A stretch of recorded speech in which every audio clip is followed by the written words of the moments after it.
Doctor आलोक Pandey, doctor आलोक पांडे जी मौलवी पंडित परेशान, आदमी हैवान है, मुल्क में चारों तरफ इंसानियत हैरान है। वहां भी यही चल रहा है, खजाना कौन सा उस पार होगा, वहां भी रेत का अंबार होगा, वहां भी उपद्रवी आ गए।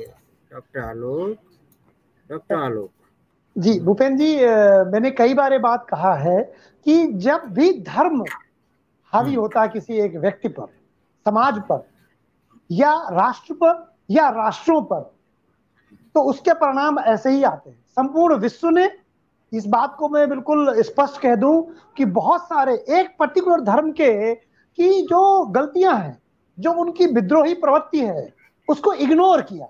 1% कह के, 5% कह के हम उनको इग्नोर कर देते हैं। दाल में नमक कितने % होता है? हम दाल में नमक कितने % डालते हैं? भर वो 1% से ज्यादा नहीं होता। लेकिन नमक का असर तो ठीक है, नमक का असर देखिए।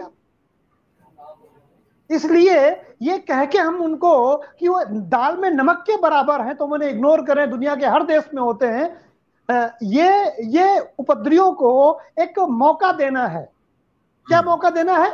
क्या रे, हाँ ये तो चलता रहता है। ये मौका भारत में मिलता था, तो है ना, होते तो है ना। देखिए वहां पर सदियों से बॉन्डिंग बनी हुई थी, और मैंने सुना एक मैच के बाद ऐसी क्या बॉन्डिंग, वो फेविकॉल का जोड़ टूट गया। सर ये बॉन्डिंग वैसे ही है जैसे भारत में गंगा जमनी तहजीब है। ये बॉन्डिंग जो है गंगा जमनी तहजीब जैसी है, या तेल में पानी जैसी है। एक साथ है पर भी नहीं है। एक बात मैं और इसमें अगर आप कहें अनुमति हो तो जोड़ दूं। इंग्लैंड ने भारत में यह सांप्रदायिकता का जहर पैदा किया था, आज वो वहां तक भी पहुंच गया है। नहीं तो ये तो, लेकिन ये बात कुछ और चल रही है वहां पे अभी इस समय। कम्युनिटी क्लैश के जो सेंटर हैं वो इसी को सांप्रदायिकता कहते हैं। हिंदुस्तान और पाकिस्तान के ग्रुप हैं। और हमको अभी जैसे सुनील जी, देवेंद्र जी और दर्शन जी बता रहे हैं कि उपद्रवी लगे हुए हैं। और जब मैं देख रहा था वहां से लेस्टर से, मैं आपको कुछ दिखाना भी चाहता हूँ, 1 मिनट के लिए मैं आपको दिखाता हूँ। देखिए डॉक्टर आलोक, हम वही बात कर रहे थे, खजाना कौन सा उस पार होगा, वहां भी रेत का अंबार होगा, वहां भी लव जिहाद चल रहा है। भूपेंद्र जी, मुझे तो लगता है कि भारत की समृद्धि से या पाकिस्तान के अत्यधिक फेल्योर से दोनों चीजें होगी। फिर एक भारत की है, ये भी मुझे जानने को मिला और बड़ा एक नया नजरिया मिला जानने को। लेकिन इसी बीच में सोच रहा था कि उनकी जो इकोनॉमिक फेल्योर है, तो उनको जब कंपेयर करते होंगे कि इंडिया 5वीं दुनिया की सबसे बड़ी इकोनॉमी बन गया, और पाकिस्तान में अगर IMF उसे पैसे ना दे तो वो सरवाइव नहीं कर सकता है। हो सकता है ये क्लेश भी है, लेकिन ये हम ऊपरी सतह को देख रहे हैं। मैंने कल आपको कहा था, शहबाज जी ने, वहां के प्रधानमंत्री ने किसी को फोन किया, जी जी तो जी जी, ये तो पैसा मांगने के लिए फोन किया, इतना पैसा है ही नहीं उनके पास में। वो अरे इसका तो फोन हटाओ, वो पैसा मांगेगा ये अभी जी। तो वहां के प्रधानमंत्री की हालत है, वो किसी को फोन कर दे तो ये नाटक चालू हो गए। अब लोग उनको इग्नोर कर रहे हैं। लेकिन ये एक्चुअली भूपेंद्र जी इसको हम हल्के में ले रहे हैं समस्या को। केवल ये पैसे तक सीमित नहीं है, समृद्धि तक सीमित नहीं है। भूपेंद्र जी, एक मिनट आपको बीच में टोकना चाहूंगा। डॉक्टर आलोक, ऐसे वक्त में आप क्या सलाह देंगे? सलाह पूछ रहा हूँ, ध्यान रखिएगा।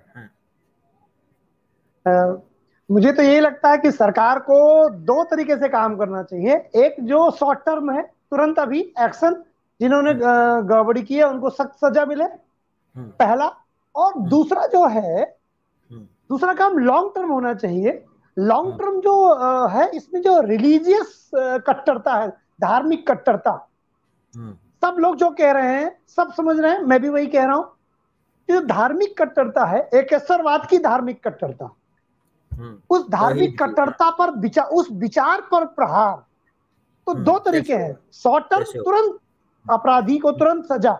आप एक वीडियो दिखा रहे थे, मैं आज भी देख रहा था, पुलिस वहां खड़ी थी और वो बंदा मंदिर का झंडा जला रहा था। पुलिस क्या कर रही थी उस समय?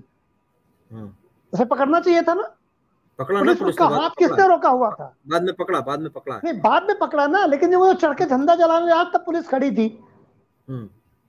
तो आप झंडा जलाने के लिए जब हाथ उठाने में सजा है, तो मंदिर की दीवार में चढ़ने और झंडा जलाने तक पुलिस क्यों चुपचाप बनी रही? इसका मतलब है कि जैसे वोटों के लिए राजनीति है, वैसे इंग्लैंड की भी सरकार या जो भी उस समय की सरकार है वहां की, वो राजनीति खेल रही है।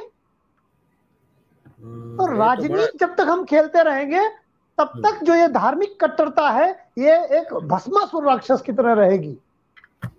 उसे स्वयं को अपने ऊपर, हाँ, तब वो नष्ट होगी, लेकिन उसके पहले तो सबको नष्ट करेगी ना वो। कट्टरता कैसे हटाएंगे? क्योंकि पूरे विश्व को लड़ना होगा इस्लामिक कट्टरता से। एक पक्ष सुनने को तैयार नहीं, कैसे हटाएंगे? पूरे विश्व को इस्लामिक जिहादी कट्टरता से लड़ना होगा, वैचारिक रूप से उसका बायकॉट करना होगा। इसके साथ कोई रास्ता नहीं है आपके पास। संभव है। दूसरा कोई रास्ता हो तो बताए, 1 लाख रुपए के नाम मेरी तरफ से। कट्टरता के लिए देखिए समस्या क्या आ रही ना, वो सुनना नहीं चाहता वो पक्ष। क्यों सुनेगा वो? उसको तो ट्रेंड किया गया है पिछले 1400 सालों में।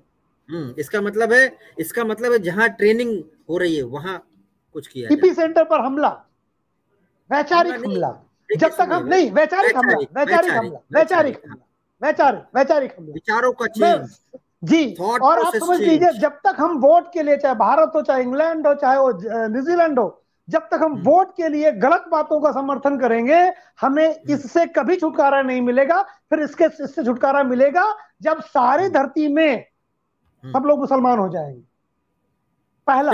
दूसरा, तभी छुटकारा मिलेगा। दूसरा मैं बता दूं, फर्स्ट और सेकंड वर्ल्ड वॉर में, उसके बाद भी समस्या है। आप समझिए नहीं, उसके बाद आपस में लड़ेंगे। उसका दूसरा समस्या यूरोप की समस्या, इसमें धर्म केवल एक टूल है। ये ह्यूमन साइकोलॉजी की समस्या है लड़ना, ये समस्या सबसे बड़ी बात है। नहीं, लेकिन अगर उसको धार्मिक रूप ले देते तो बहुत खतरनाक हो जाती है। दूसरा मैं बता दूं, जो फर्स्ट और सेकंड वर्ल्ड वॉर हुए थे वो ईसाई और वर्सेस ईसाई हुआ था। ये जो युद्ध है, या जो ये वैचारिक युद्ध है जो पूरी दुनिया लड़ रही है, ये ईसाई वर्सेस ईसाई नहीं है, स्वधर्मी नहीं है। एक धर्म के लोग दूसरे धर्म को खत्म करना चाहते हैं संपूर्ण विश्व में। ये लड़ाई यहां तक जाती है सर। ये लड़ाई इतनी हल्की नहीं, क्रिकेट मैच और भारत की प्रोग्रेस, ये यहां तक नहीं है। हम बहुत हल्की बातें कर रहे हैं, ये लड़ाई उससे ज्यादा गहरी। मेरा व्यक्तिगत मानना है। ट्रिगर पॉइंट होते हैं बहुत छोटी छोटी। पत्थर जब टूटता है ना, तो पत्थर पे की गई आखिरी चोट पत्थर को नहीं तोड़ती। 1 2 3 4 5 6 7 सारी पत्थरों की चोट का उतना ही योगदान होता है जितना लास्ट चोट का होता है। इसलिए हम ये नहीं कह सकते। इसलिए छोटी छोटी बातें भी बड़ी इंपॉर्टेंट होती है। कभी कभी छोटी बातें इतनी बड़ी हो जाती है कि आदमी का सिर घूम जाता है। यार ये इतनी सी बात पहाड़ बन के खड़ी हो गई सामने, ऐसा होता है। डॉक्टर सुनील जी, बस मैं तो यही कहूंगा कि कितनी जल्दी इंग्लैंड में शांति स्थापित हो और वहां की सरकार उपद्रवियों को नियंत्रित करे और 2 पॉलिसियों पे चले। शॉर्ट टर्म तो यही है कि जो अपराधी है उनको दंडित किया जाए, लॉन्ग टर्म यही है कि इसके रूट कॉज पे जाया जाए। अगर ऊपर से इलाज करेंगे, हमारे गांव में कहावत है कि अगर फोड़ा अंदर से पका है तो ऊपर से कुछ भी लगाओ, एंटीबायोटिक तो देनी पड़ेगी ना। और लॉन्ग टर्म जाना पड़ेगा। ये शॉर्ट टर्म तो ठीक है, तुरंत करना ही करना है, बट हमें इंग्लैंड की सरकार से ये मेरी रिक्वेस्ट है, अगर वहां तक बात पहुंचे, कि इसे केवल शॉर्ट टर्म ट्रीटमेंट ना करे, लॉन्ग टर्म पॉलिसी भी बनाए, जिससे कि दोबारा ऐसी असहज स्थिति ना बने। मुझे तो लगता है कि वो जो यूएन में एक बार आतंकवाद के ऊपर या इस तरह की चीजों पर हुआ था, इसमें थोड़ा सा ये धार्मिक कट्टरता को भी शामिल करना चाहिए यूएन को। एक बार उन्होंने आतंकवाद तो शामिल किया था, इसको करना चाहिए, क्योंकि ये धार्मिक कट्टरता इंसानी, जो लोग किसी भी जगह